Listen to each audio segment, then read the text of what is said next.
the listing with the seller. And it goes something like this. Mr. Seller, in our world today, we are seeing oftentimes many offers on your property, not just one, but maybe several. And so you get to decide and tell me now whether you want me to tell all the agents who make an offer that they will be in multiple offers, or whether I will tell none of the agents that we are in multiple offers. And likely the seller will say, well, what do you think I ought to do? And this is where Kasey may want to pick up part of the answer, because that would be something like this. Well, Mr. Seller, the risk that you take when you don't tell everyone they're in a multiple offer is that people get mad, but mostly they get mad at me, and I am big enough to take that, and it's okay if that's what you choose. It also creates sometimes a little discontent because people may think someone else got more information than the other, but I will absolutely not be sharing anything, any data, any details with any agent except to say there are multiple offers, not any details. And then on the flip side of that, if you do tell others that there's multiple offers, again, that's it. But when you don't, you make people mad. And you may also, when you do tell people there are multiple offers, if there's a buyer who has lost several houses, they might be not anxious to make another one on an offer on a house that's got multiple offers. But those are the pros and cons. Kasey, what would you say from a negotiating standpoint the other pros and cons might be? The big part of it is whatever you decide, you have to be fair to all parties. And I know you kind of mentioned that. Whatever the seller decides. What exactly? As if I was talking to the seller. If the seller decides that they want to share that there is presence of an offer or multiple offers, you have to tell everybody. That gets a little bit tricky, especially because you have text messages coming in and emails coming in and phone calls, and then you also have the MLS. And so it gets difficult to be able to disseminate all that information. And it's even more difficult if you don't have this conversation with your seller beforehand. So you guys are kind of on the same page. So from the listing perspective, that's a big part. There's also two things to remember from the law standpoint. You have a fiduciary obligation to the seller in this example, but the law requires you to be fair and honest with the people on the other side. So that's why you let the seller tell you before it happens what the deal is. And I would tell you that the Code of Ethics and Texas law vary in something. And the Code of Ethics says that you can disclose details of the contract to the other parties. Texas law says if you disclose to any party, let's just pretend like that Dustin and Jennifer and Clark all had an offer they made on my listing, and I decided to tell them the details. I would have to tell all three of them all of the pertinent contractual details of all three of those offers. And if I left anything out, it would be a place for a cause of action against us. So that is why I say only say yes or no, multiple offers, and only say that if the seller gives you permission. From a negotiations type of standpoint here, you have that conversation. You have to also put yourself in the shoes of the buyers and what they're going through. If you list a home on a Tuesday, your seller wants to do multiple offers through that following Sunday, that's a good chance that all those people that look at it on Tuesday, Wednesday, Thursday, they're not going to want to wait that long. And so that conversation with the seller should be something like, if you anticipate multiple offers, of course you can't ever guarantee that, but I listed a property this week for $179,000. And I anticipated multiple offers. And so we did that strategically to list it on Wednesday night before I went to bed. And then we had set a deadline for Friday so we could knock that out before we got to the weekend. All that was disclosed and discussed up front with the seller. In terms of doing that, just to piggyback off of what Avis said and sharing details, it's very important that there is a very clear game plan that you have for that. So the big question you get with a lot of contracts is, well, my folks are FHA. Are they going up against cash offers? Or I'm going to offer this. Do I have a chance? You know, things like that. You just have to kind of draw that line and say, I totally get you want some information from this. All I can share is that we've got more than one offer and the seller has set a deadline for this day and this time. You could go a step further after talking with your seller and say something like, here's what's important to the seller in an offer. And that could be a timeline or lease back or just simply their. Wallace wants to know if we received the info. What's that? I think that was not to us, Kasey. Oh, sorry.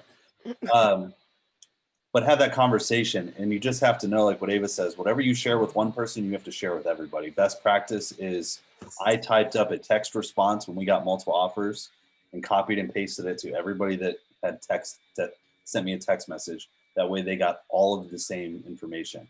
Same thing, I made an email template that says, at this time, we've received multiple offers. The seller has set a deadline for this and requested highest and best offers. Here's what's important to them, so on. And then I put a blurb into the MLS that says something very similar and to reach out with me with questions. That way everybody's getting a consistent, fair, same message for that. And if you all have any questions, by the way, feel free to put it into the chat. We'll be monitoring that as well. Yeah, so on the listing side, who here, show of hands or emoji hands, whatever hand you can put up on your screen, who here has recently had a listing and it's gone into multiple offers? Pretty good amount. Okay, so for example, Avis, I listed this one last week for 179,000.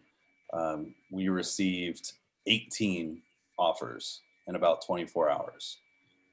That can get a little bit difficult to keep organized, and especially we have a liability legally to present every offer to our seller.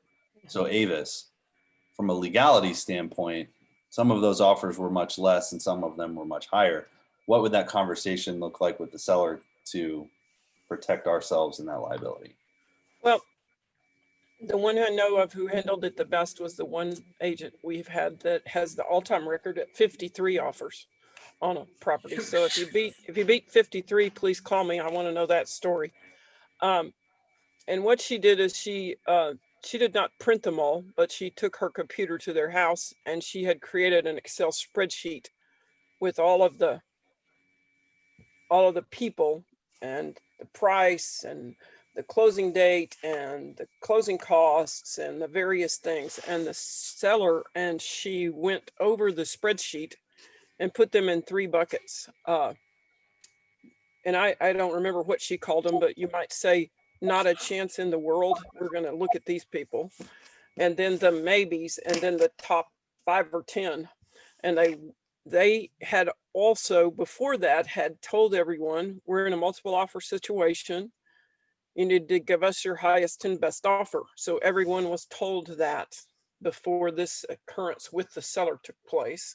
So they felt confident that they'd had everybody's highest and best offer. And they got down, I think, to about 5. And they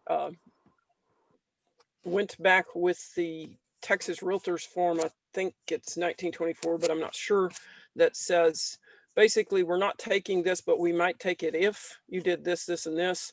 And they sent that back to each person with the individual things that buyer might do. And then they chose, and a couple of those did not respond. And they ended up, I think they ended up choosing from 3 with the one they thought was the best for them. So that's the way it was handled. It can get pretty sticky with that many offers, especially if you're not prepared. That's right, Kim. Kim says invitation to submit a new offer form. Yeah. Yeah, I've got that on my list to definitely bring up. Okay. Today. And some sellers may flat out tell you, if it's not over this amount, or if it's not going to net me over this amount based off of your estimate, then go ahead. I don't care to see that. if they do say something like that, you need to have that in writing to protect yourself, especially since this is being recorded. But if that seller says that, that's kind of a way to do that. So our listing was kind of an investment type of property. And so we had offers that were far below list price and some that were far above. And she basically said, those ones that are below list price at this point, I don't need to physically see those. And that's kind of how we approach that. Somebody have their hand up. Steve, Homer, you got your hand up. You have a question? No? It looks like no. He's shaking his head no. I'm going to lower the hand. The little I have hand a up. question, Casey. Yeah. I'm just firing general questions here. Sorry, I was late. So I had a situation where I set a deadline, final and best. They came in, and then I had somebody that was like, it's out for signatures. Can you wait 5 more minutes? I felt like it was in the best interest of my client to wait that extra 5 or 10 minutes because, we wanted to see what the offer was. Well, then one of the other agents got upset because I had said something like, we've got an offer coming in just a few minutes. So I have learned that I shouldn't say that. But my question is it okay to wait a few extra minutes past a deadline if it's in the best interest of your clients? Well, the fact of the matter is deadlines are deadlines. You're being fair and honest with everybody. However, you've got a legal duty by the state. If you receive an offer, you've got to present it. So if it just comes in after the deadline, you can't be like, sorry, that was 5 minutes late. It doesn't exist. If it comes in, it needs to be presented to the seller no matter what. If it comes in after they've accepted another one, you have to present it unless the parties under contract have agreed otherwise. All offers have to be presented all the way to the day of closing unless otherwise agreed in writing. And the big thing here to remember on that, we're in really tense times. Like if you're a buyer's agent right now, I swear to God, I feel terrible for anybody that's working with a buyer. And if you're below 350, and heaven forbid using an FHA or a VA loan, like I'm not kidding. I pray for a lot of people. I pray for those people right now because it's crazy. The big thing to note, because they're very emotional, a lot of buyers are writing 6, 7 offers before they get a house, sometimes more, is they need to know, and that buyer's agent needs to know when you're on the listing side, that whereas we've agreed to this, if another offer comes in, I've got to present it. And if it's better than yours, my seller may want to take that. So it behooves you, if you want this, you need to tell that buyer's agent they need to get it signed and you guys need to get it executed, because if something else comes in, you have to present it. And if it's better for the seller can choose to take that if they do. So Avis, you have any thoughts on that? I know we've run into a few irate buyers agents and buyers in that case where sellers have done that. So It's all about communication. And someone in the chat asked, do you have to tell everybody that they lost? And I think the right thing to do from a fair and honest standpoint is to tell everybody tell all the people who didn't get the deal that they didn't get the deal. Whether you do that by a blind copied email to all of them, or whether you do it individually, whatever. But I think that's the right thing to do. What would you want done to you if you didn't get the deal? it is something we're going to talk about, especially for the buy side, is your reputation amongst your colleagues here in our market. And that's the huge one. And the rejection is an opportunity for you to increase your reputation. So I had to send out an email to 17 other agents and a lot of other inquiries when they weren't selected. And it was basically, at this time, the seller has chosen to work with another contract that better suits their needs. We appreciate it. I let them know with my seller's permission how many offers that we got, so they can go back and tell their buyers that, hey, we were up against 17 other buyers on this. And so I share that. And then I tell them straight up, I say, I will not be able to answer any other specific questions in regard to the contract. I put the tentative close date and the option date in the MLS. They can go see that there. But that's all we put in there. And then I close out to say in that email, I say, I know that these times are crazy. I know that it's tough trying to buy property at this point in time. I feel for you. And I'll be sure to keep you guys updated if it starts to look kind of shaky. And very professional way to go about handling that rejection. And it's an opportunity to elevate your reputation amongst your peers with that. Okay, does anybody have questions on the list side, specific type of stuff, so we can keep on rolling? Just put it into the chat. You can raise your hand in Zoom.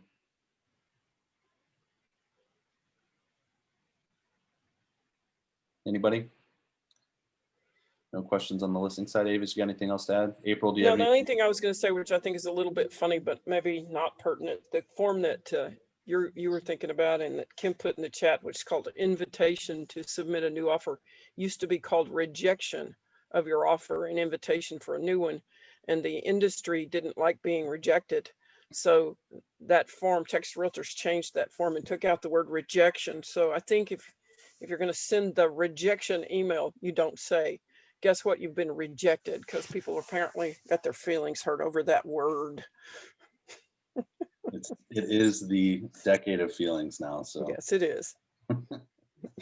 Yeah, Avis, I had a mentor in another market center say that it would behoove you to have your seller client write reject on the offers in case there's a question if they saw the offer. What do you think about that?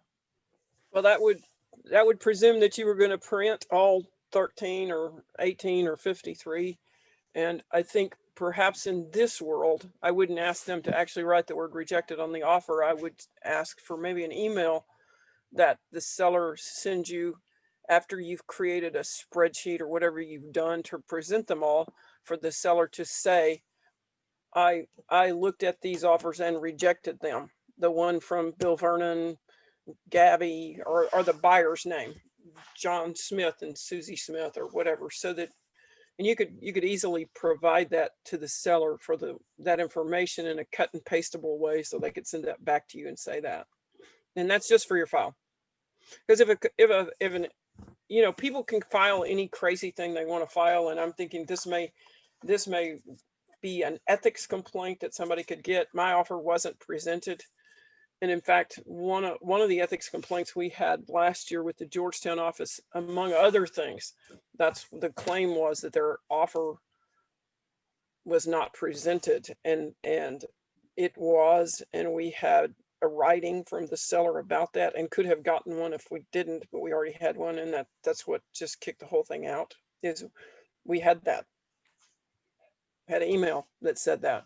So anytime, I don't really mean for you to, I don't know how to say this in any way, but just to say it, Mary Zumwalt and compliance and I look at everything you do all the time to see if you've created enough paper trail to get us out of trouble.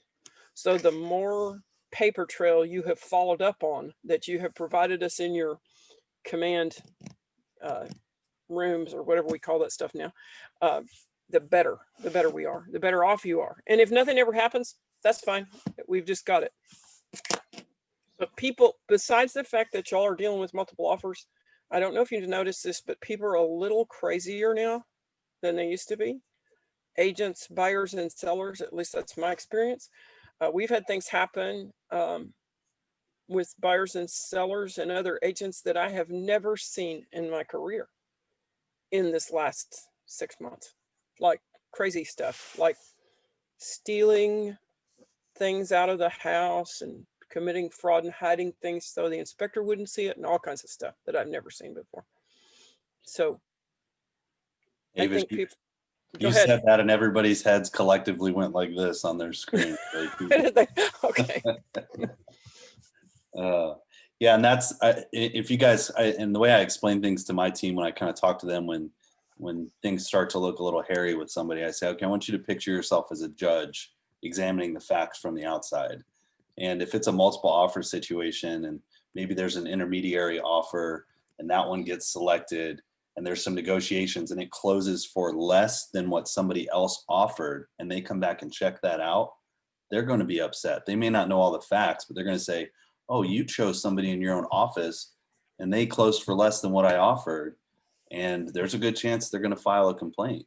I won't say a very high chance, but a good chance. And if you don't have those things and cover your bases with the seller to get things in writing and have that plan, and you're very clear and concise, there's a good chance you can have some trouble on your hands with Trek or with the code of ethics. So anyway, any other questions on the listing side? April, did you have anything else on that side that you wanted us to talk about? I think that you covered that perfectly. We did have a question from Amanda. I'm not sure if this is far enough along in our conversation. It's what we're fixing to do. Okay. Amanda is what we're fixing to do. Awesome. Yeah, we'll talk about the buy side now, which I think is a little bit more substance and a little bit more of the struggle with this. So I will say, and I'll open this by saying, when you work with a buyer, it pretty much doesn't matter the price range. There is a very high chance you are going to have multiple offers across the board. And I see a lot of newer agents on the call too. A balanced market is considered 4 to 6 months of inventory. So that means that if no more homes were listed, it would take 4 to 6 months to sell everything that's on the market. We're at 1.2 months of inventory in the Austin area. And I think when the October numbers come out, I think it's going to be more like 1.1 or 1 month of inventory, which for our area, I think is the lowest it's ever been. And Killeen, we're less than 1 month. And yeah, there are some zip codes that I've seen that were 0.3 months of inventory where there's just nothing. And so this is a conversation that needs to start, and to kind of answer Amanda's question, at your buyer consultation. You need to let them know that we're going to go out and you may find a house that works, and we never pressure people into writing offers or making a decision. That's not how we do business here. However, if it's the one, we've got to move, and we have to be competitive because this is the state of our local market. And so that conversation needs to start at the very beginning of talking with your clients. And those clients that you met with maybe a year ago that were waiting on a life change or something to buy, you need to do another fresh consultation with them to update them on what's going on. That way you don't come out looking like the pressure salesman trying to get them to write an offer over list price if necessary and things like that. The other side of this, and I'm going to tell you guys something from a perspective of somebody who does a good handful of listings. When you're preparing your offer and submitting this multiple offer, you need to have that contract filled out with 0 errors, 0 omissions, and it needs to be as perfect as you can with the information that you have available to you. Because you are not just selling your client's offer to this listing agent and this seller, you're selling yourself, you're selling your value proposition of an agent to work with, and you submitting that offer is your first impression for that agent. And I can tell you that for my team, we'll receive an offer with something just absolutely ludicrous in there, and we'll take a little screenshot, no sensitive information, Avis, and we will go send that off and be like, can you believe this agent did this? That is so dumb. And it's a learning opportunity for my team and for us to say, like, don't do what these people did. But it automatically just does not make me feel good to advise my seller that this agent and this buyer has their stuff together. April, Avis, do you have anything to add to that? I agree with that.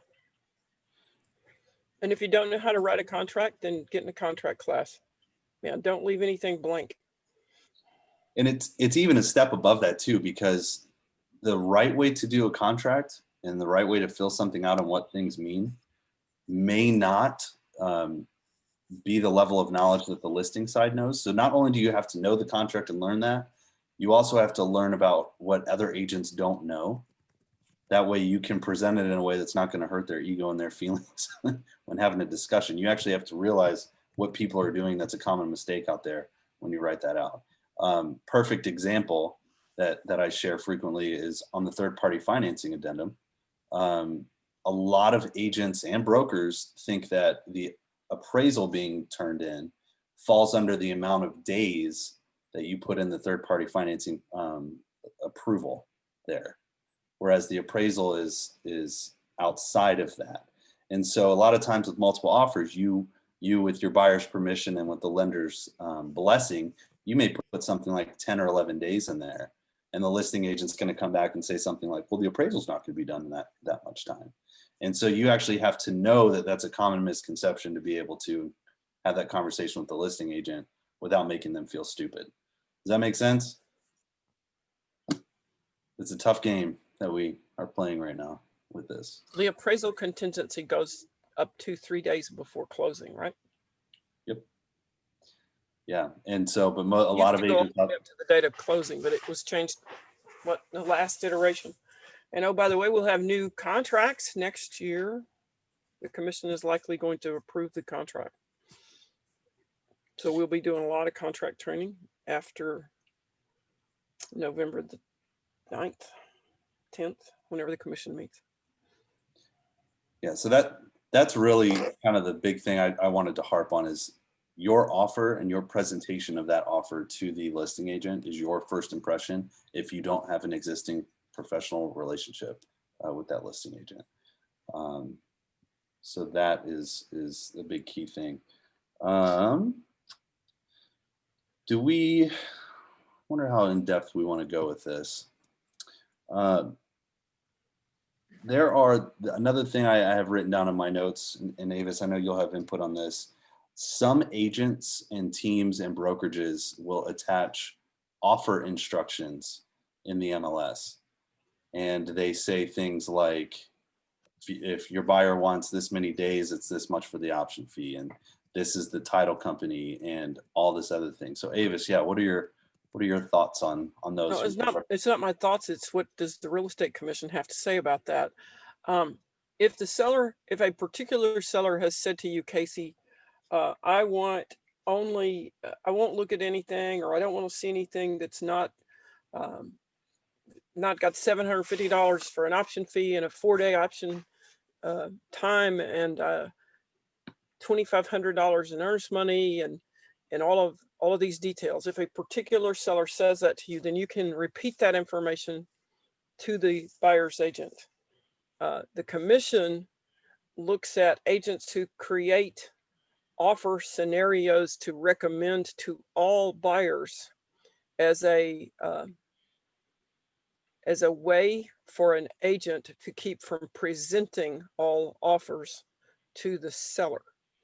And they think it is not fair and honest to the other side for the agent to program that information. So if a complaint is filed against you and you are commonly creating an suggested offer sheet, depending on how it's done, it could be a sanction against you that you don't need to have. So the big takeaway for offer instructions on the listing side, not a good idea, unless everything that Avis just said in the seller instructed. On the buy side, what you all need to know is that, and from a practical standpoint, you do not have to abide to those necessarily. However, when you're competing, you may want to take those and have a discussion with your buyer and say, these offer instructions that this listing broker's uploaded into the MLS. This is what they want to see. I don't agree with these, and these. However, we may be a little more in their favor if we comply with this, and this. And you go through and have that conversation with them. But it's important to know that that's not a requirement for them to write up an offer. And that really should be what that conversation looks like, right, Avis? Yes. So that's offer instructions, and that's something that we see pretty frequently. I can't stand them. I hardly ever abide by them. Well, if they would all take their CE classes for me, they would know they weren't supposed to do that. Nobody's perfect. The other part of writing this, and I know this is probably a big question that you guys have, it's a question that I always talk about, is how to be more competitive when submitting a multiple offer situation, right? So a big part cash is always king. So any barrier that's in this contract, it makes your buyer less favorable to that seller. That's just the way that it is. The buyer is set up to protect buyers primarily in the state of Texas. There's what's this seller beware? It's like 22 outs of the contract or whatever it is. The buyer is very, very well protected. And so as you go through the contract and you have that conversation with the buyer and their situation, it's what can we comfortably reduce or eliminate to be more favorable in this multiple offer situation? A big one now, because many offers are going well over the list price, and that list price is determined off of that listing agent doing a CMA, that there's a good chance it's going to go over list price, and you're going to be running up against a potential appraisal issue. It's just the state of the market that we're in. So there's really a couple things that that you can do to combat that. First thing is cash. The buyer pays cash, or sorry, I'm muting the people that just joined. Buyer pays cash, or they have a down payment or cash in the pocket that they can kind of make up for a difference in a shortfall. We'll talk more about that in a minute in the appraisal addendum. Another trick that we're seeing, I'll call it a tip or a trick, is about, I would say 90%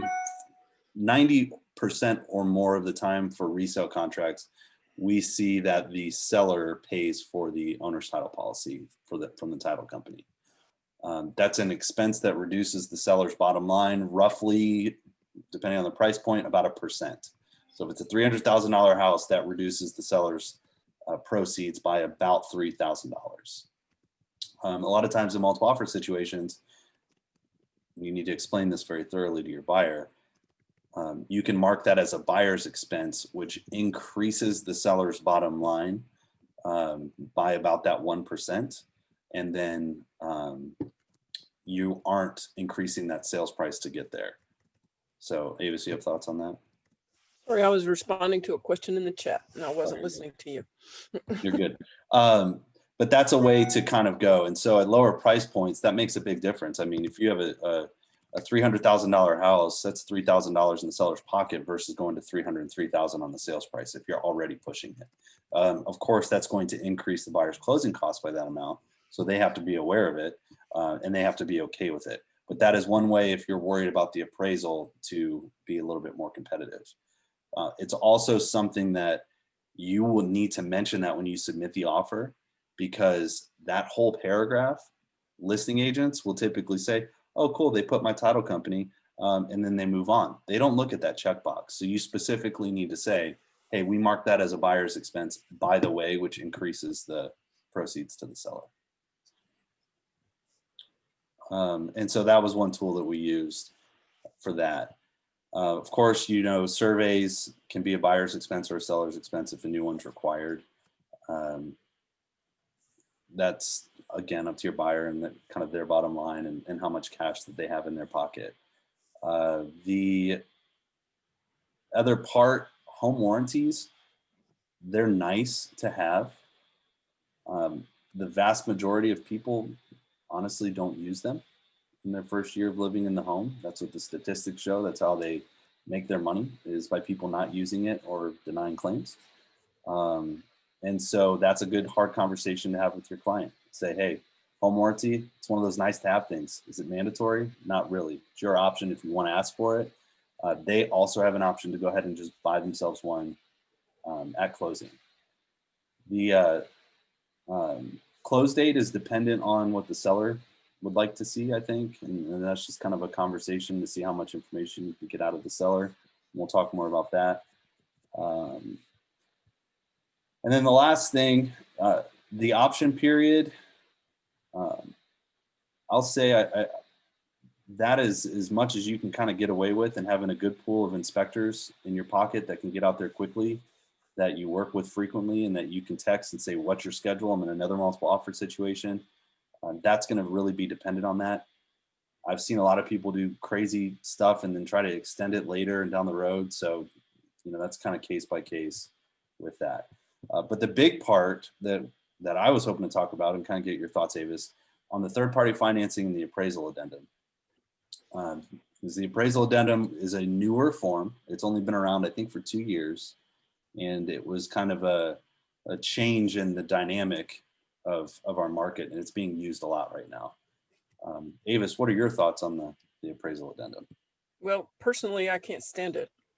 And if you're going to use it, for heaven's sakes, don't use the first choice, because I don't believe anyone in our industry fully helps a buyer understand if you use the first choice, you're willing to put an unlimited amount of money into this property, because you're saying we'll pay whatever the difference is, period, end of story. So that's the one I would never have anybody choose. And if you're representing the seller, you would say, well, that's the one I would like to have chosen. Well, of course you would. But what if the agent didn't explain it and the buyer didn't really understand it? And then you get down ready to close and they don't have the money to pay that difference. So anyway, and it's not well understood, and because it's a little bit confusing. And anyway, I just don't like it. And I think that our old way of doing it, and I know I'm an old dog, our old way of doing it, if it doesn't appraise, we renegotiate, was much more intense, and it caused you to have to be worth the money you're paid because you knew how to help them negotiate. And all this BS to keep people from having to work hard bothers me. And a big thing on that note, agents are very untrained on this form. It cannot be used for FHA or VA purchases. There's a disclaimer on the top. It completely conflicts with the FHA and the VA wording that are added to the third-party financing addendum and things like that. So it cannot be used for those. So if that happens, it's a moment for you to educate the other party. That's the big one. And like Avis said, that first one is a disaster waiting to happen. And all you can do and all we can do is explain to the buyer what it means. They may have enough money to buy the house cash and they may be okay with that. But what they need to understand is if it's a $500,000 house and it appraises for $250,000, contractually, they have to come up with $250,000 to make the deal work. And if they don't, not only are they at risk of losing their earnest money, but they can actually be sued to buy the house. So a lot of people think, oh, well, I'll just lose my earnest money. It's not just that easy. I'm just going to lose the earnest money. It's earnest money and the potential for a specific performance lawsuit. So those things are important conversations to have with the appraisal addendum. Somebody asked in the chat to repeat, to talk about that third-party financing addendum. This is where having a very close working relationship with the buyer's lender and good conversations is very important. The amount of days, let me back up. There are two main parts of the third-party financing addendum. The first part is for the buyer's approval. That comes with the amount of days that you can add to the contract, to the third-party financing, to say the buyer will get their personal approval in X amount of days. Typically, we see anywhere from 12 to 21, kind of in that realm. And that's the time for the lender to get the contract, to give a list of documentation and information they need from the buyer, and for the buyer to deliver it, to go through underwriting and things like that. The buyer does not have to have approval in that time.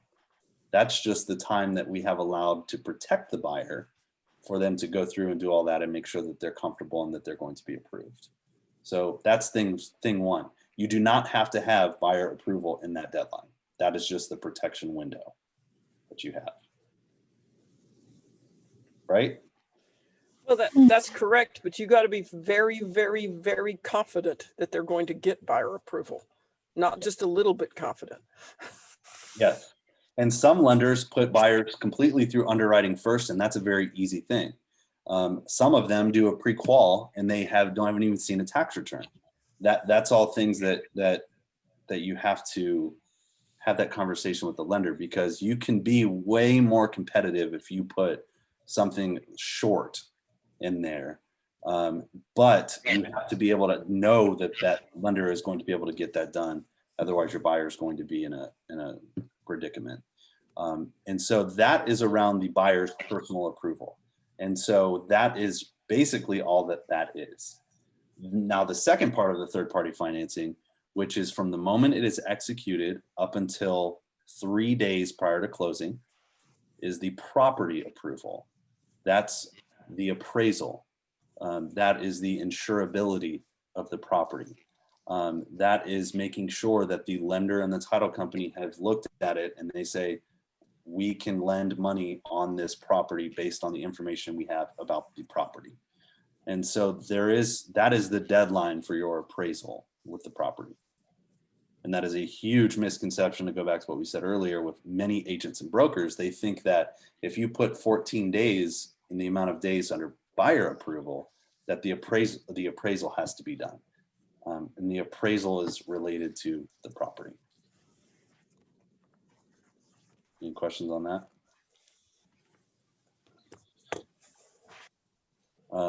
Did I say anything that's going to get me in trouble there, Avis? Okay. No, Kasey, we did recently have an agent who did not.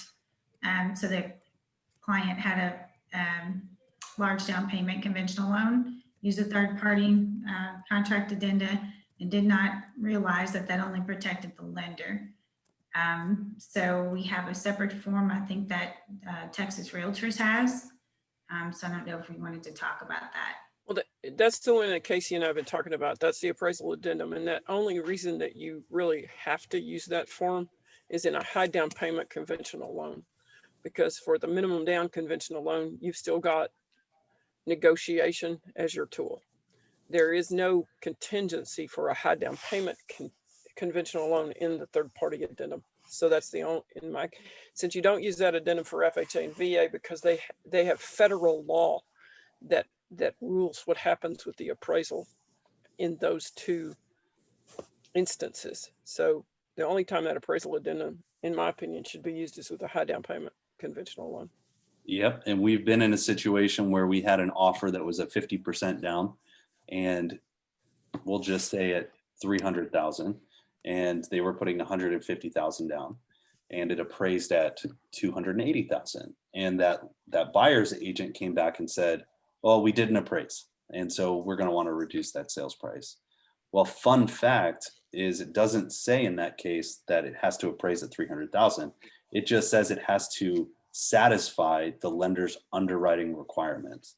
And since they were putting so much down, that $280,000 sales price satisfied the lender's underwriting requirements. And so as the listing agent, we went to the lender and I said, please send me something that tells me that appraisal does not satisfy your underwriting requirements for this 50% down loan.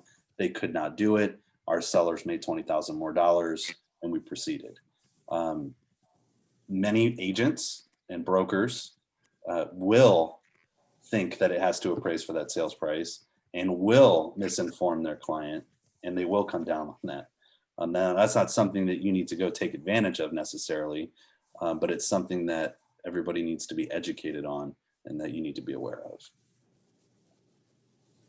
So Avis, I'd like your opinion. I know you don't want us to chalk that top box. I represented a client recently. We probably wrote about 7 offers that we lost out on, all over asking price. And I asked every time, why didn't we get it? Why didn't we get it? And they said, you didn't waive the appraisal, checkbox number 1. We eventually did and got a house. How would you explain that risk to a buyer? Because we found out that's what really we had to do just to get a house. Okay, you're the buyer. Amy, we've not been able to get anything to work. I understand that some agents and sellers are accepting offers when we have waived your right for the property to appraise for a certain price. If you are willing and have the cash to do so, that's what this form would do. And the first box would be that no matter what, and I know that the property you're looking at is $350,000. You and your partner have told me that you want to put down $50,000. And let's just pretend it appraises for $300,000 and we have checked this box. That means at closing, you'll have to bring $100,000 to the table. Are you comfortable with that? Whatever we have to do to get a house. Okay. As long as you understand that, I mean, maybe it would only be 325 and you'd have to come up with $75,000. If you have the money to do that and you're willing to do that and you're willing to purchase a house that a certified appraiser says is worth $325,000 and you're willing to pay $350,000 for it, then that's what you're doing. And the other thing you're doing, Amy, is I don't know what's going to happen in the market. Is the market going to stay stable? Is the market going to continue to go up? Is the market going to come down? If you pay $25,000 more than what a certified appraiser has said this house is worth, what will that mean next year if you get transferred? Okay. Yeah, we had those tough conversations. As long as you've got, and everybody on this call, if you're not strong enough to have that conversation, you need to get out of the business. I have a question or a comment. Okay. I don't know if it's, I mean, being strong enough or I mean, I just don't feel comfortable. I feel comfortable having that conversation. I just don't feel comfortable my clients purchasing something that we don't know what's going to happen. I mean, even at the time of close, I mean, if they're paying $50,000 over asking price and it isn't appraised, I mean, I'm not used to that. I guess I'm old school like you, Avis, and I don't feel comfortable with that. Well, and I think you got to have that heart. I don't either. And that's what I would tell people. I would say, Lily, I am not comfortable with this. And I would have one, like you, 100% conviction in that, because when I represent a person, I take them on like family. Mm-hmm. And I just don't want them to do something like that. I mean, this could go south real easy. And I can't predict the future. I do not have a crystal ball. I don't know what's going to happen this time next year. And I don't know whether you're going to keep in this job. What if you get transferred? I may not be able to sell your house for $50,000 more than it appraised for this year. And if they keep wanting to go, I would put that in writing and I would send it to them and ask them to respond in writing. Yeah, I mean, it's just gotten so bad that I don't think that they're looking themselves that far into the future. Like, I mean, they're so in despair that there is no inventory, that there are no, properties, and that they're going to be stuck without a home. But I mean, I'd rather them wait a little bit longer than, have the other outcome. And I don't know if it keeps going up and up and up and up, maybe so, but generally it doesn't keep going up and up and up. Yeah. There's a down sometime for the up. And so it's okay then, like, I mean, that I'm okay to tell, I mean, for me Absolutely. to be open with my clients and let them Absolutely. know I don't feel comfortable with you doing this, because I mean, Absolutely. Okay. Absolutely. Thank you. And it's really, wait a minute. Jennifer Haynes, the answer is no, never, not ever, illegal in Texas. Go ahead. well, that's what I was gonna. Well, so I have that written down, Avis. Escalation clauses was the question that Jennifer posted.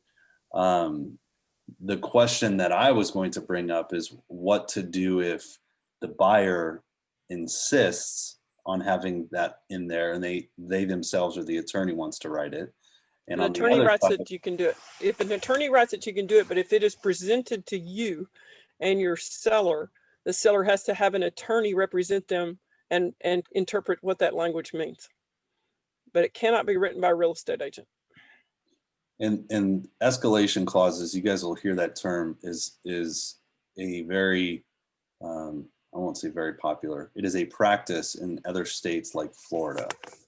And so that's something that you could run into. So just, what Ava said, exactly. That was on my list to talk about for today.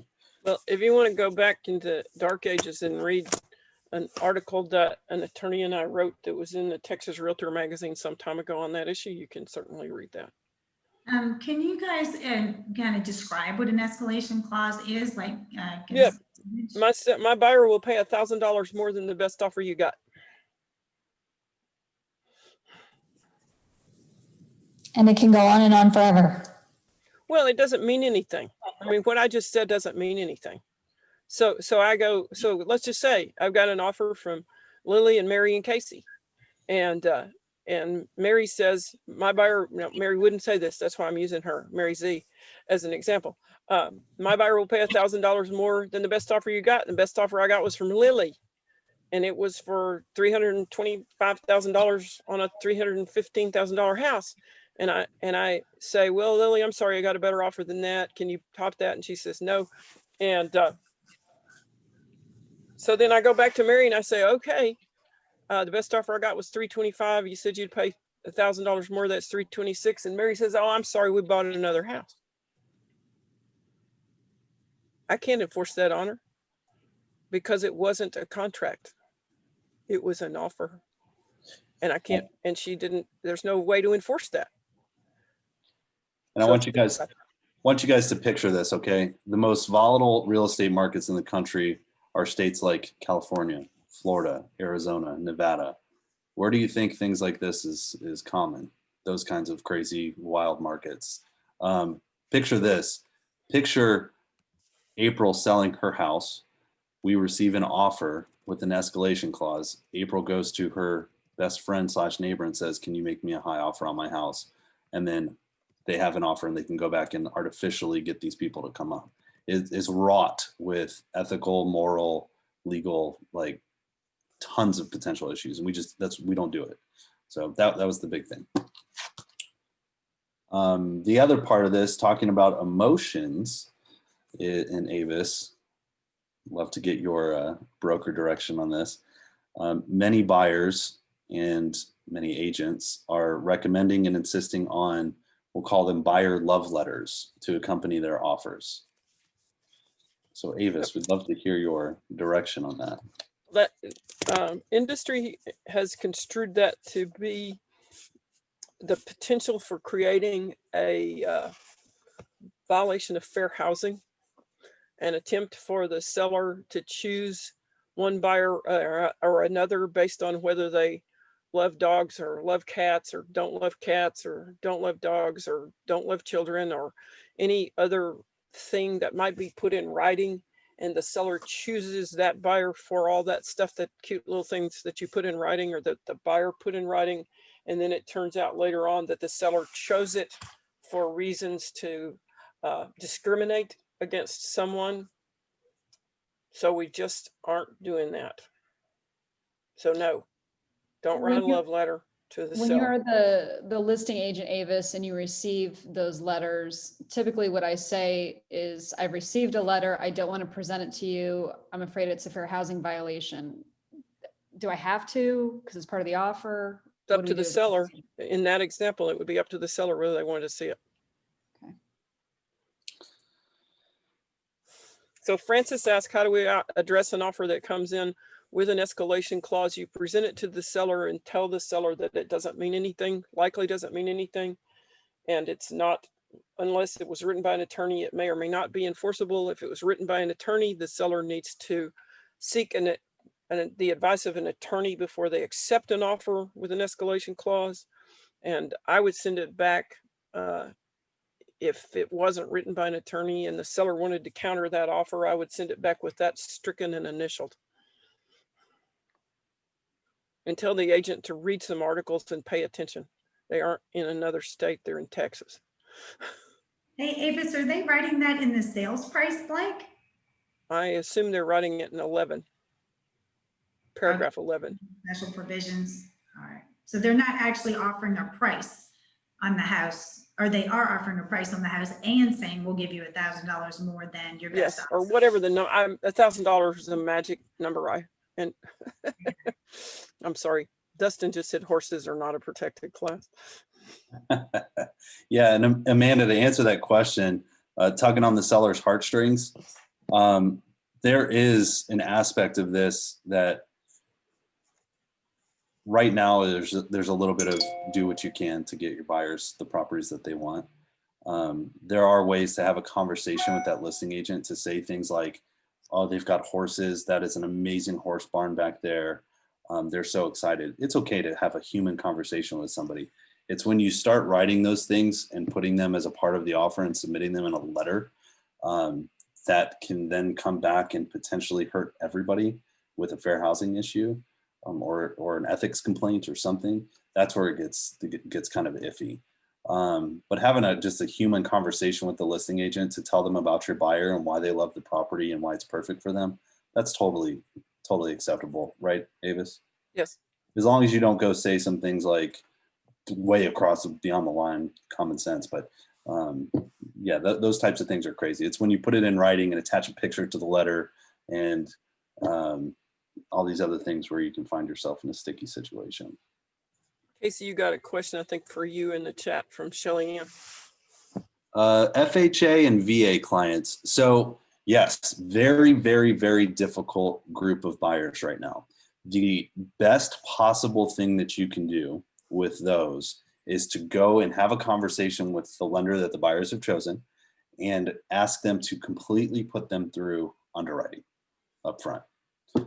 That's the big thing. So when you go have a conversation with the listing agent, you can say they have been completely through underwriting. There are 0 issues at this point.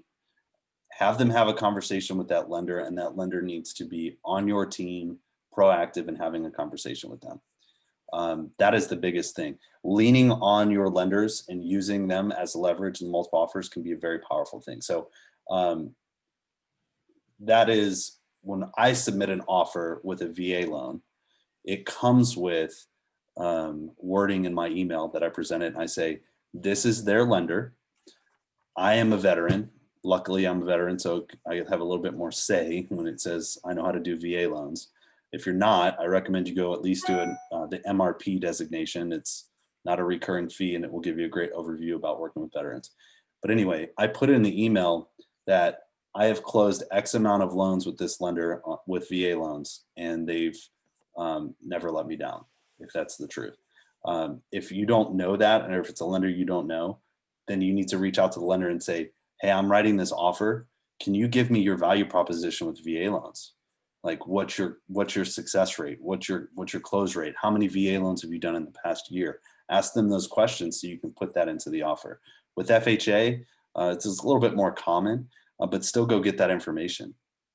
If the lender doesn't have good information for you to use and they're losing out on offers and financing is a reason, or the lender's a reason, it may be time to have a hard conversation with the buyer and say, listen, your lender has a 67% success rate with FHA loans. That's not helping my case here, and kind of go and get them into the right hands. But leaning on the lenders for that leverage and leaning on their expertise helps a lot. I'll also have my lender call the listing agent just to talk about the lending profile and just make a really good first impression and let the listing agent know we're going to go the extra mile. Yeah, and so I purchased the house I'm sitting in this year with a VA loan, and it was multiple offer situation. So I had my lender call the listing agent, just like Tanya said, and literally made me look like this shining star of a buyer and do that. And there were offers that were higher than my offer, but they went with us. And part of it was because my lender called and talked to the listing agent and schmoozed him and kissed his butt and made me sound great. And I got the house. Casey, can I share what we're doing to help veterans in the Killeen area? Sure. So George is the one and his lender that kind of came up with this idea. So obviously, you have to have this conversation with your lender, make sure that they qualify and everything. But we've actually been using with some VA buyers down payment assistance programs to help with their closing costs. So that has helped us put a bunch of VA buyers, because they're out, and here we're military town, veterans, military spouse. So that lender and George kind of got creative, and he was kind enough to share with me. And we've helped a bunch, because then, they're kind of in that same category of no closing costs and all that jazz. There's sometimes the non-allowables, but like I said, have that conversation with the lender due to the price ranges. But it's helped in being in the multiple offer situations and helping our VA buyers. Perfect. Yeah, that's and that the importance of working with a lender, if they're using a VA loan, that knows VA loans and they can do things like that, greatly reduce the risks of issues. And if they can communicate that properly to the listing agent, that helps huge. And crash course on VA loans, a lot of a lot of listing agents and the VA loan just has a horrible reputation. Like they think it's this nightmare of a program and there's always these issues and everything else. Here's the facts. The only thing different about a VA loan, number one, there has to be a termite inspection. You need to get a clear wood destroying insect report on the property and on any structure on the property that that adds value to the overall property that's being conveyed. So when you're showing the house, if you don't know what a successful wood destroying insect report looks like, and I know you're not an inspector and you're not a wood destroying insect licensed person, you can't go do that. But if you don't know what potential issues are going to be for a property, you should take a class or talk with somebody on what common issues are that are going to show up for that. Because you can spot things like if they have vines growing on the side of the house, that's a wood destroying insect conducive condition. You know that's going to be an issue that needs to be addressed. Anyway, that's the big thing. The second thing is the appraisers. It's a limited pool of appraisers that are qualified, and they're just a little backed up. They're not any more strict necessarily with the appraisal and the valuation than any other appraiser. The only thing that is a little bit different is they look for safety and sanitary conditions with the house. So if they see wood rot, things like that, it's going to be an issue. If you're working with a VA buyer and you don't know those things, take a class on it and learn it. Because when you're showing the house, you can say, that might be an issue with the VA. May not, but it might be. We need to just kind of keep that in the back of our mind. Those are really the only two things. A lot of listing agents and brokers will say things like, well, it costs the seller more money because it's VA. And they use that term, the non-allowables. In our market, the only non-allowable that we run into at this point is that buyer cannot pay commission. So if you have, let's just say, X% in your buyer's representation agreement for your commission, and the seller is only offering Y%, which is less than what you have in there, that buyer is legally not allowed with the VA loan to make up that difference for you. That's the only non-allowable that we run into. The seller is not obligated to make repairs that they find on the wood destroying insect report. They're not obligated to do anything. It's no different than any other loan at that point. So knowing that and kind of being able to gently educate the listing agent helps those clients a lot. So I'm passionate about that, so I'll ramble on for a couple hours on it. So sorry. It's the best loan out there and it's awesome for the veterans. So everybody should go take classes on it and really understand it. And that's what's going to help those clients the most. The other side of things. So when you're writing an offer, you're showing the house, it's always important to ask the seller, or I'm sorry, the listing agent, what's important to this seller. Now there's some givens usually. If it's a vacant house, it's probably a quick close. That's important to them. You can kind of make that assumption sometimes, but still ask. The other things, go look up their situation, see if you can find that out. If you're in there and it's just the guy's clothes in the closet and there's no women's clothes and the women's vanity is empty, it might be a divorce situation. That all helps you when you're preparing the terms of the offer and kind of negotiating and doing that. Anybody have, what other questions do we have? Seller negotiations. I do intel. I find their name in the tax records. I Google them. Sometimes on their Facebook, they have a big, just divorced or throwing a divorce party. And then I can kind of negotiate that way. Sometimes they put on their Facebook publicly, just got a big job offer, got to be in California on this date. Then I understand that kind of things. Avis is face palm. You made me think of something though. If a seller, but way back to the very beginning of our conversation, if a seller tells you that you can't disclose that you have multiple offers, and then they put on Facebook, woohoo, I got multiple offers on my house, that's going to create a problem for you in the world, because the agents are going to see that, like Kasey, who are stalking people, and know that you wouldn't tell them that, and then the seller said that. So if the seller says don't tell their multiple offers, then say to them, then don't put anything on social media. And that's because the part of this class is the negotiation side as well. And that's something I almost always go and look. And I also tell my buyers, I say, Go see what you can find out about them. I'll look too.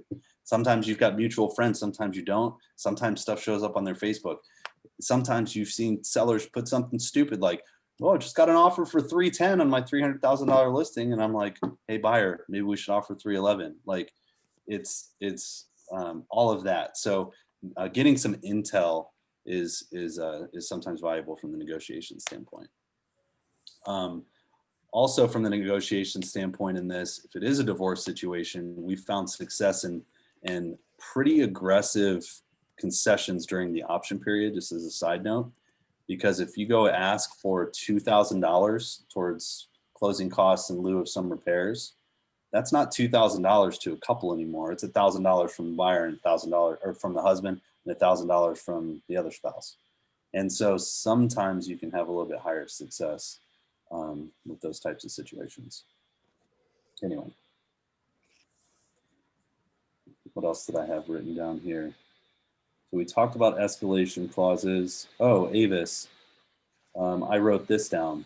If you have two buyers that want to offer on the same property and you represent both buyers. You represent both buyers? Mm-hmm. Is it your listing? Nope, you are a buyer's agent and you have Okay, so two thank you. separate clients. I didn't want you to complicate it by making it an intermediary on top of that. No. Because I was just gonna leave the meeting. Yeah. And say, no. Well, do you have a buyer representation agreement with both buyers? Yes. Okay, good. Because in that buyer representation agreement, you have permission to let go of that conflict of interest, because the buyer representation agreement says that the buyer understands and is okay with us having more than one buyer for the same property. So you might want to tell both of them if you want to remind them of that. And if there's a problem with one of them, then you could ask one of your buddies to represent that buyer if they didn't like that. But but you should not be saying, well, to one couple, well, here's what my other buyer offered. Yeah, you can't do that. Same rules apply. So treat people the way you want to be treated. Yeah, you don't want to not share that information with them. But yeah, you can't say my other buyers are doing this, my other buyers are doing that. It's more of a share both of them with both of them the same data and say, what do you want me to put in the contract for this to get it done? So, and it's a good. Hey, Kasey. Yeah. Sorry, I'm driving, which is why my face isn't on screen, but that's a good time just to say, this is about your client and not about you. And I hear this time and time again where it becomes about the principle of it. So I'm just going to repeat myself when I say, you give them all of the options that you know there to be, and then you ask them to make the decision, and then you get it in writing and you let it be, instead of implementing your own or impressing upon them your own emotions or whatever else you have in your head about what this should be or what could be or what the listing agent could be doing better. This is about, and when it comes to competing clients, that's like the utmost, right? Because it's all factual information. You're letting your client make the decision. You're getting it in writing, so no one can say, well, you were pitting us two clients against each other. Yeah, it's you could have hurt feelings when you show up as buyer's agent online or on somebody's Facebook for a house that your other buyer didn't get. So definitely kind of protect yourself there. It's a tough situation to be in. Be honest, be human with your buyers. Say, listen, it's a tough situation for me too. Like, because there's not enough houses for everybody at this very moment. And here's the information that I've got. And tell me what you want to put in the offer. To go back, Avis answered, Shane asked, if a buyer's agent asks what's important to the seller, do we have to then call the other agents to let them know as well? As a listing agent, be proactive when you send out that multiple offer deadline email to everybody and say, here's what's important to the seller. That way you're putting those into that email with that. The last part of this, and this just comes with time. So like I said, I know a lot of you are newer. When you're writing offers, you are selling yourself and your buyer to that listing agent, to that seller. And this is where your reputation kind of comes into play and helps things. There's been a lot of times, I've been doing this for about 11 years now. And there's been a lot of times where my clients have been in a multiple offer situation, and I've had a relationship with the other agent on the other side of the deal. And whatever that relationship looks like, whether we had a really bad transaction at some point or a really good transaction at some point, that's going to potentially play a part. So I'm going to tell you kind of two things. The first is more common. This is why it's so important to treat people right and be a professional, no matter what the market is, because when it comes back around in times like this, it's make or break time. And your willingness to help other people and be a professional, even in bad transactions, will save your clients so much time and money with offers sometimes because of that reputation you have.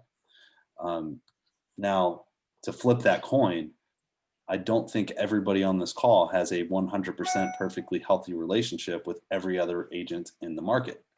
I know there's a few agents out there. I'm not perfect. I don't like them. They don't like me.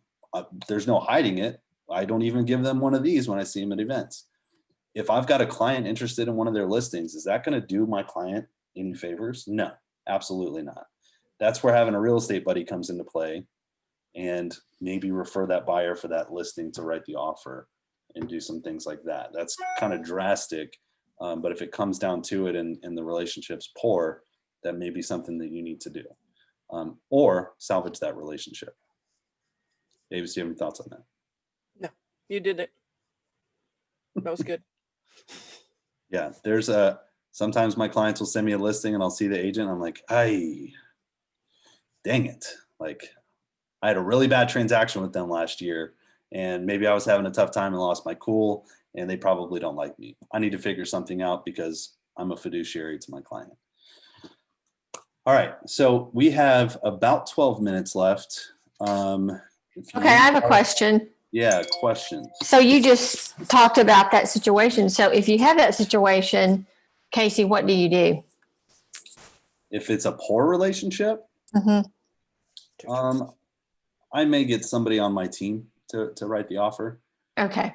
For them and kind of just refer them to somebody on my team for that particular house. You don't want to be sneaky and say like, hey, Melissa, can you write the offer for me? And then I step in and be like, surprise, it's Kasey, your arch enemy, and I'm gonna work this deal. That's more of a case by case, but I would probably full on refer them to somebody for that house. Go ahead. Go ahead.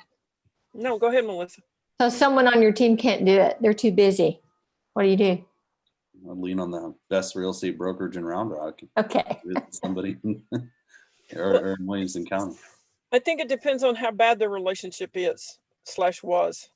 You know, if it's that bad that you need to get somebody else to step in, then do that. But if it's less bad than that, I think the way you start is, hey, Melissa, I know we had that really bad situation last year, and I have really, just assuming that this was all true, I have really felt bad about the way that ended, and the way our relationship went throughout that transaction, and I don't want you to think that that's how this one would be. I mean, I think you just go out, you know, maybe say if you felt like you did something that you lost your cool when you shouldn't have, because you know, that day when your children was sick and you had to go get them and all these other things were going on and it was kind of a bad day for you, I think you could explain that and move forward and just keep in mind, to me, it's keep in mind that we're all human. Oh my gosh, is that crazy? And I would say you have people that you will do 1 or 2 transactions with, but you have real estate agents that you may do 25 transactions with in your career. So the relationships that you have with the other agents, to me, is equally important to the relationship you have with buyers and sellers. And that's what Kasey is saying. It's really important that if you've dealt into a transaction some energy that you shouldn't have given the other side, own up to it and try to get it better. And there are just people that are crazy in our business, and I don't want to do any business with them, and I don't want them working for me. So there's a few of those. And That's that's when you refer it. and that's why it's important that if you do have one of those transactions, and this is where I was circling back to take it home, and it didn't go well, it is so crucial, not for yourself, of course for yourself too, but for your future clients, to do your best to make amends. So we've had a part of our system that doesn't get used often for my team is if we screwed up, or even if we didn't screw up, if our buyer screwed up, our buyer's lender screwed up, we'll do something like send them tips, treats, and say, you know, we're sorry that happened. It shouldn't have happened, and we're sorry that it happened. And take a bad situation and just make it the best that you possibly can, because the more healthy relationships you have with your peers in our industry, the better. Yeah, I jump in. Oh, yes. All right. I've had this conversation before with realtors where if there was an issue like that, like the one you presented, where you just don't get along with the other person. In our community over here in Bell County, it's a lot smaller. You run into people a lot, whether it's at HEB or whether it's working a contract. So in the past, I've tried to rectify the issue immediately after the closing, a drink, a dinner, whatever like that, because I was talking with Johanna the other day with another realtor in a title company. And I said, you just don't know, the new guy today might be the broker 2 weeks or 2 months from now somewhere else, and you got to deal with that person. So just same way that we go out there and we buy fancy clothes to impress people, or you know, we have all these tools and tricks of the trade that we do to get the eyes of people, to get the right handshakes and all of that. I think that getting along with people, regardless of their level of competency, helps. Like you said, Kasey, it helps down the line. And a lot of this business is really down the line, from your budgets to paying your bills, to, you know, paying your rent with your office, and even the relationships that you have with people. I just want to jump in and throw my 2 cents in with that. Yeah, and we appreciate it. And that will get you further than removing a home warranty from a contract when you're writing up offers. And so that's very, very big part. And just I don't want to harp on it too long because I want to get some more questions. That's where getting involved. So with the Board of Realtors, doing the events in a post-COVID world where you're out meeting people, getting FaceTime with people, that's where that industry involvement and things like that really come into play. And it's a two-way street. Like if I've got a good relationship with another agent in town and they bring me an offer, I can go back to my seller and say, hey, I know this agent, we've done 4 deals together. I have a higher level of confidence that they'll get the job done because I know how they do their business and I know the caliber of their character. And so all things equal, the seller will actually listen to that in the decision-making process. So what other questions? We've got a couple more minutes. What didn't we touch on that you guys wanted to? Hey, Kasey, I have a question. Sorry. Do you have a minute? I'm sorry, I'm driving, so Yes. I don't want to zoom. Okay, so the question is that with the kind of really aggressive multiple offer situations that we are in right now, and I got in about 15, 20 minutes, maybe we've already discussed it, and I'm sorry, apologize, maybe I'm repeating it, but you know, appraisal waivers and people paying title policy, basically no financing contingency. And sometimes I get really nervous about placing that kind of a risky offers, even though I prepare my clients, what are the losses in this and making sure, you know, but it's not a perfect world. What if it comes, I'm always scared that what if it comes back to me? How are you dealing with those kind of situations? Yeah, we talked about it a little bit in the class, and this whole class is recorded, by the way.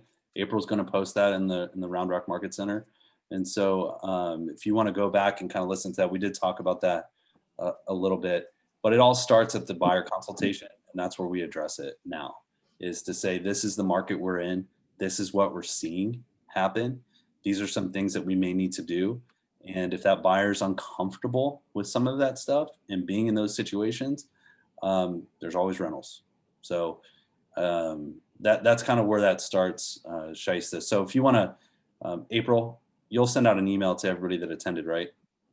Yeah, we spent about a good 30 5 minutes or so on that topic. Okay, great. I'm going to look forward to just going through that video. So will I be getting an email, April, from you? Because I Yeah. really want to go through that. I was in an appointment I couldn't get first part. Thank you so much. Take care. For sure, absolutely. All right, what other questions do we have? I just want clarification, Casey, when we talked about the third-party financing addendum and the appraisal addendum, just because this year I've had a lot of conventional loans. Typically, I'm heavier on BA and FHA.